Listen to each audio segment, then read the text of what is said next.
Minimum wage increases are coming. Here's what you need to know. Big changes are coming for workers in the U.S. starting July 1, 2025, as minimum wage increases are set to roll out across multiple states and cities. Over 880,000 workers are expected to get a pay bump, and the changes could put close to $400 million more into the pockets of low-wage earners each year. Let's break down what's happening, who's affected, and what it all means. Where are wages going up?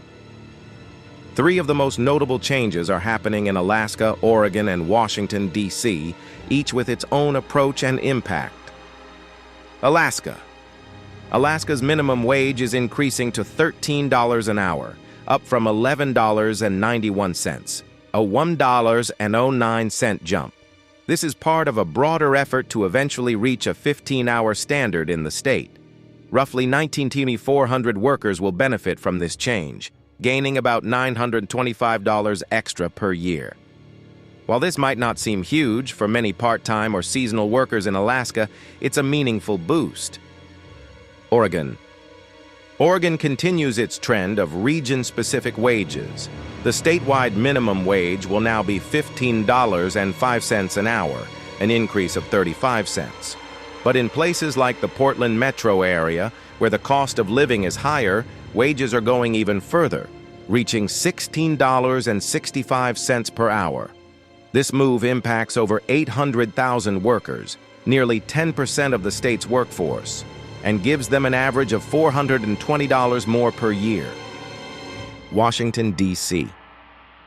Washington, D.C. is already known for having one of the highest minimum wages in the U.S., and now it's going even higher.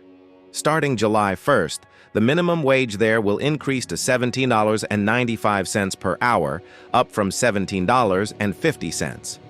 This affects over 62,000 workers and puts another $727 per person per year, on average, into their earnings. That's a big deal in a city where housing and living expenses continue to climb. Why are these changes happening? These increases are driven by a combination of factors: rising inflation and cost of living, ongoing pressure from labor rights groups, state laws that automatically raise wages based on inflation indexes. Some cities and counties have also been working independently to raise wages above federal levels, especially as the federal minimum wage remains frozen at $7.25 an hour, where it's been since 2009. Pros of the wage increases. Let's talk about why these changes are being welcomed by so many. Higher earnings help workers cover basic costs like rent, food, and transportation, especially in expensive urban areas. Boosts local economies by putting more money in the hands of people who spend it immediately, usually at neighborhood businesses. Reduces income inequality, particularly for groups historically underpaid, like women and workers of color. Improves worker retention, as better pay reduces turnover in entry-level and service jobs. Phasing out tipped wages in some areas also leads to more stable, predictable income for restaurant and service industry workers. What are the concerns? That said, there are valid concerns that come with raising minimum wages. Small businesses may feel the squeeze, especially in low-margin industries like food service or retail. Employers could cut hours or reduce hiring to control payroll costs. Some worry that inflation could rise slightly as businesses pass along costs to customers.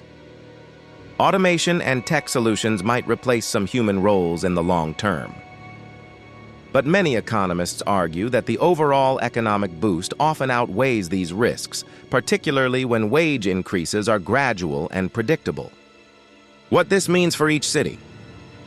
In Alaska, this signals a growing push to match wages to real-world costs, even in rural or seasonal economies. In Oregon, especially Portland, the state continues to lead in balancing regional equity and cost of living differences. And in Washington, D.C., this increase keeps the city at the forefront of national wage standards while sparking debate on how to manage rising prices in tandem. The bigger picture.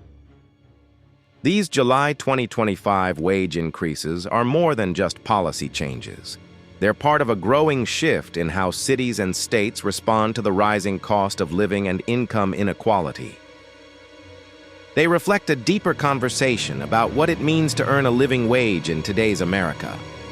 As more cities push for fairer pay, the ripple effects could change the future of work, hiring, and economic opportunity. For workers, it's a step toward more stability. For businesses, it's a call to adapt and innovate. For all of us, it's a chance to ask, what's fair pay in a changing world?